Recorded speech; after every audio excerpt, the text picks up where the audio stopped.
No. No, I am not gonna lesbian make out with you. We don't have gimmicks like that on this show.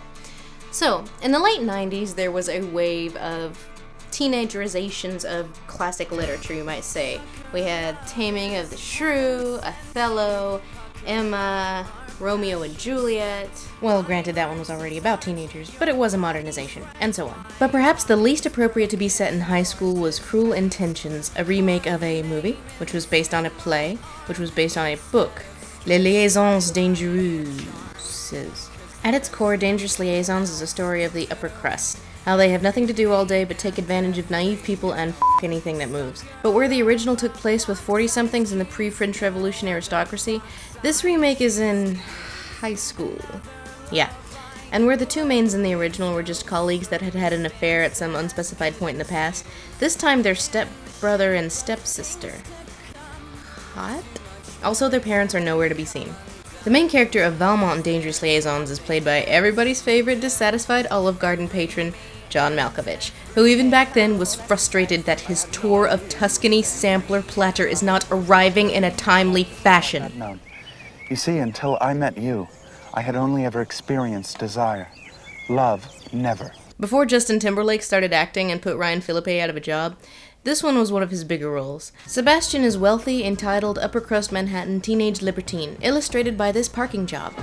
Sir, there's no parking, sir. You can't park, sir. Yeah, well, you're gonna get towed. Have fun at the impound lot. Wish the NYC cops I've encountered worked like that. Aw, shucks, he just walked away. I guess he showed me. Phillippe is probably the strongest of the main actors, though that isn't saying much. He definitely engages in his share of Malkoviching. Can you honestly tell me that you feel nothing for me? My simple request was for a hearty marinara, and what I received was meat sauce. Sebastian in Cruel Intentions is less complex, more sympathetic than Malkovich's Valmont. And I have to assume that Malkovich's choice to play Valmont the way he did was intentional. Forgive me if I say I don't want your gratitude. What I want from you is something altogether deeper. Although I do wonder if he's capable of a human emotion other than, God, these people. For a more benign Malkovich, there was a lesser-known adaptation called Valmont that came out a couple years after Dangerous Liaisons and starred Annette Bening and Colin Firth, who pulls off the whole seducer thing much more effectively than Malkovich. But while I, and most women, would have a hard time figuring out why Mr. Where's My Goddamn Salad is such a ladies' man, malevolent and cruel Mr. Firth is not. He's just kind of a dumbass. Still, isn't Valmont supposed to be kind of irresistible? Madame, what an enchanting surprise. I can't. Is love what you mean? You promised not yes, to of speak course, of it. I understand, but I'm... Won't you introduce me to your enchanting friend? I adore you. To Philippe's credit, he manages to kind of meet somewhere in the middle, excelling at neither, but failing at neither also. The plot revolves around Sebastian's desire to conquer Annette, who's real big on staying a virgin until marriage, and him sincerely falling in love with her in the process. It starts with a bet with his stepsister that if Sebastian succeeds, Catherine will, I'll fuck your brains out. We'll get to her acting in a minute. There's a subplot featuring Selma Blair as a new student in their NYC private school, and Catherine's cruel intention is to destroy her reputation as revenge for stealing her O'Connell brother cameo. And, Koala. Yeah, Koala. What an adorable shirt you're wearing. Thanks, my father took me on a trip to Australia. Cecile in Dangerous Liaisons is very young, played by Uma Thurman, and is easy prey to Glenn Close's much older, conniving Marquis. A long time, for like 2 weeks, that I could do this, and then I could do it for a really long time. And In Cruel Intentions, since they're all the same age, Cecile's deficit is that she's apparently special needs. Really? Bulimic head case. yeah, what a loser she must be. Ow! Sorry. Ow! What could you possibly mean by that? Anyway, gimmick time! Haven't you ever practiced on one of your girlfriends?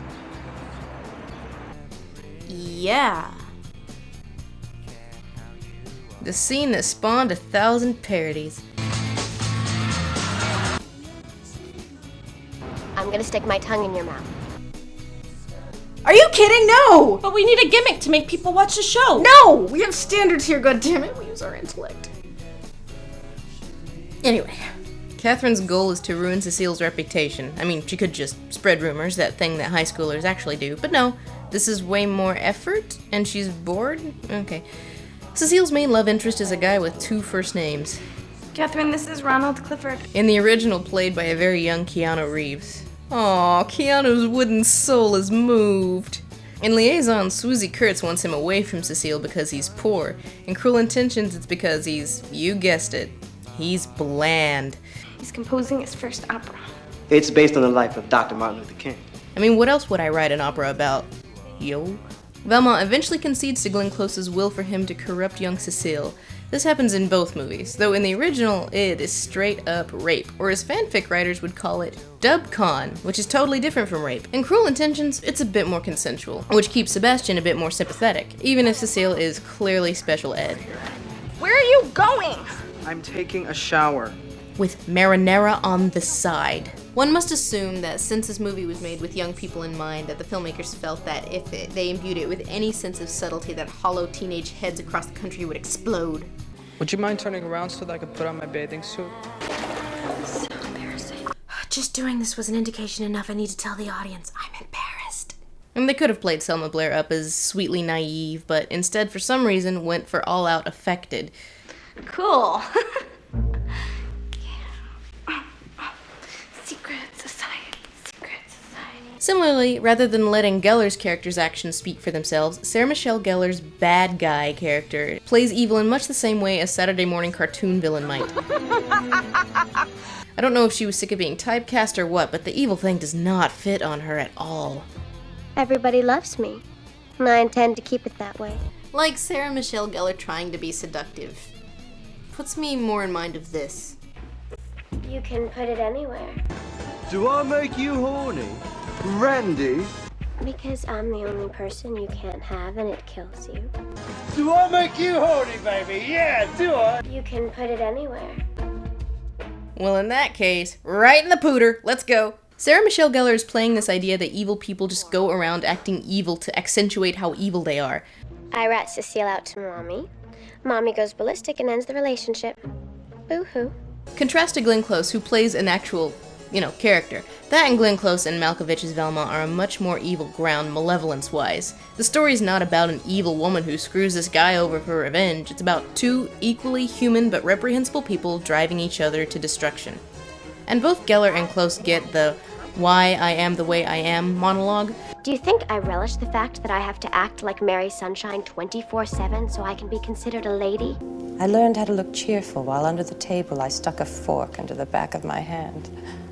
But comparing the two, man, it falls flat for Gellar, in part because she can't hold a candle to Close as an actor, in part because the writing's weaker, but predominantly the situations just don't match up that well. I'm the Marsha fucking Brady of the Upper East Side, and sometimes I want to kill myself.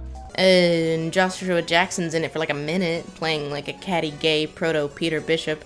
Reese Witherspoon just seems to be kind of playing herself. She gets the blah end of the stick writing-wise. Nothing on the outright torture Pfeiffer goes through trying to resist irresistible sexpot Malkovich. Can't resist your disdain. They also leave the religious angle out of it for Reese. I mean, they leave it in for Gellar. Whenever I feel the temptation of peer pressure, I turn to God and he helps me through the problem. But why leave it out for the good guy? It's gonna alienate people against Reese if she likes Jesus? The weakest bit of Liaisons is probably the progression of how Valmont seduces Michelle Pfeiffer, which starts like 20 minutes in. But I do love you. Whoa, alright then. I adore you. Just like I adore attentive and prompt wait service, which I have yet to receive. In Cruel Intentions, his seduction and why she might be into it is much more natural and believable, even though he kind of winds his way into her panties. I can't keep my feelings all bottled up like you. No, then what's wrong? Why can't we be together? Sebastian's quest to seduce her eventually turns into genuine feelings, shown in this one scene when presented with the opportunity to have sex with her, he turns her down. Weirdly absent from the Colin Firth version, by the way. Realizing he's in love, he tracks her down to Penn Station, which, believe it or not, is a pretty big structure. And I guess he was standing there at every escalator? Oh, so many sad women who thought he was waiting for them. But this causes some jealousy from Catherine, leading to my favorite line of the movie. I want to fuck. It just sounds so natural coming from you, Sarah Michelle Gellar. Catherine blackmails him into dumping Annette, basically doing it for petty revenge against him, rather than in the original where she does it to prove how his vanity destroyed his chance for real love. That vanity and happiness are incompatible. But hey, shallow remake. Sebastian realizes his mistake and tries to make amends. My whole life has been a joke. All 17 years. High school, high school, high school! Nobody cares if you were a jerk in high school. You could go to Yale and create yourself a whole new reputation. You don't need to ever talk to any of these people again. It's high school! This is why this story really doesn't work as a high school remake. Valmont of the original movies and the book had had time to become all jaded and horrible and ruin the lives of dozens and dozens of women. Philippe Sebastian, he's 17. He can't even be summoned for jury duty. He won't be able to legally rent a car for 8 years. He's 17. Granted, at the time you had a lot of shows and movies where teenagers were doing things and were cast by actors way older than the characters were. But this is the weakest link in this movie. You cannot translate the actions and motivations of a 40-something to a teenager and have it have the same meaning. This has got to be the weakest, worst aspect of the okay. Whoa, I stand corrected. Okay, the way Sebastian dies, that's the weakest aspect of this movie. His bones made of balsa wood? Is he a hemophiliac? Why would this kill a healthy 17-year-old kid? Alright, the small yet integral distinction between the original and the remake is this. Glenn Close is less horrid, much more human, while Valmont is a much bigger bastard. Not redeemable so much as he's capable of realizing what a dickheel he is. He doesn't die saving his lady love, he dies in a duel with Keanu Reeves, sort of deliberately killing himself because he can't take the pain of living as such an insufferable bastard. And Keanu's like, "Whoa, dude, I'm so sorry, I didn't mean to stab you." I push the blade in deeper than you just have, my boy. Wait, push it in deeper? Malkovich, I think you might be entrusting an awful lot of information to the wrong person. Dangerous Liaisons ends with Michelle Pfeiffer dying of heartbreak because it was written back when people thought that was how it worked, women being so frail and all. Finishing with the theme of not trusting the audience to deduce anything, what the characters do, presumably Annette and Cecile, is they go to Kinko's and they make a bunch of bound copies of Sebastian's catty little diary so everyone can know what a horrible slut whore Catherine is. At his wake, of all places. What we should learn from this experience is to be true to ourselves and to resist the temptations of peer pressure. Peer pressure to jump in front of a car? Yep, same thing more or less happens in Dangerous Liaisons, but we're not meant to feel good about her being slut-shamed. It's more like a tragic cautionary tale. Cruel Intentions? Oh yeah, we're supposed to feel righteous about this slut-shaming. Judge! Judge! I judge you! Although this scene is much more hilarious if you take into account that she's totally high right now. Spinning judging faces all around me! Oh god! Wait, how did she get the car? I love you, Annette. Please, take my car. Oh, whatever. The movie ends with Annette driving off through the desert of, New Jersey. Hey movie. While I don't think it's fair to write off Cruel Intentions as a complete hack-on-knockoff of Dangerous Liaisons, it's kind of obvious where the filmmakers kind of neglected to push the effort button because, you know, hey, teenage remakes of classical crap was big at the time. Eventually, there was even a prequel to Cruel Intentions released direct to video because I guess the Cruel Intentions universe had not been fully explored. Didn't involve any of the original cast, but I guess at the very least, I don't think there's an actress out there that could fail at being evil and malicious as much as Sarah Michelle Gellar. Never doubted you.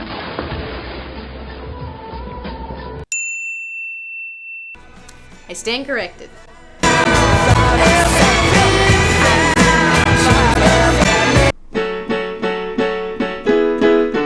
Party rock!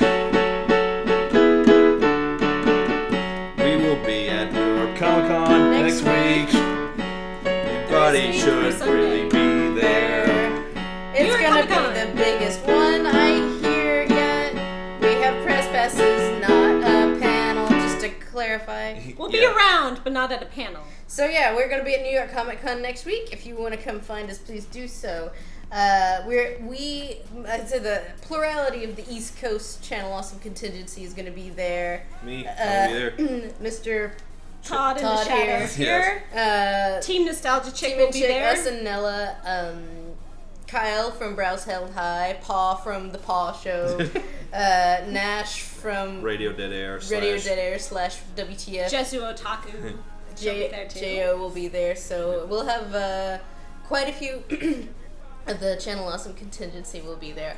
And also on Saturday, October 15th, we are hosting a party at the 10th Rail at 413 10th Avenue, which is at the cross streets of 10th Ave and 33rd Street. Right nearby. Yeah, right next to the Javits Center where the convention is. You can walk there. On Saturday night, like around 9 p.m. It's a stone's throw from the convention center.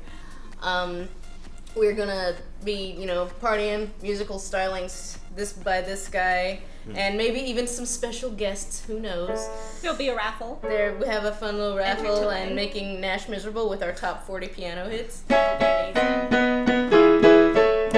be a lot of fun. So come hang out on Saturday night.